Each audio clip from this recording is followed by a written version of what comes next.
తిరుపతి జిల్లా బాకారపేట మండలంలోని చుట్టుప్రక్కల గ్రామాలలోని పంట పొలాల్లో ఏనుగులు దాదాపు 20 అరటి మామిడి, బొప్పాయి మొదలగు పంటలను నాశనం చేశాయి. ఈ విషయంపై ఫారెస్ట్ అధికారులకు సమాచారం ఇవ్వగా మొదట వారి నుండి ఎటువంటి స్పందన రాలేదు. తక్షణం చిల్లుకూరు కృష్ణస్వామి మరియు వారి కుమారుడు స్పందించి బాకారపేట కూడలిలో రాస్తా రోకో నిర్వహించడం జరిగింది. అప్పుడు ఫారెస్ట్ రేంజర్ స్పందించి తగిన చర్యలు తీసుకుంటామని హామీ ఇవ్వడం జరిగింది.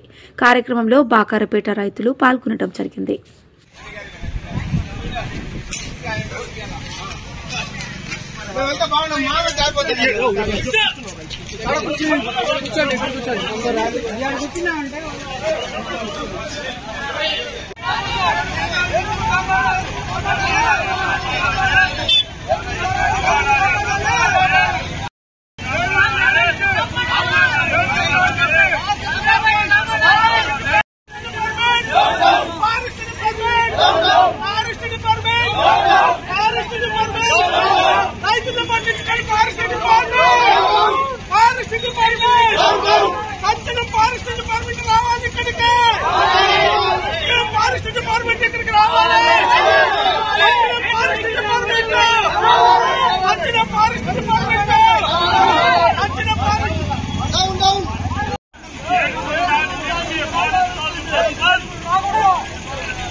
Sir.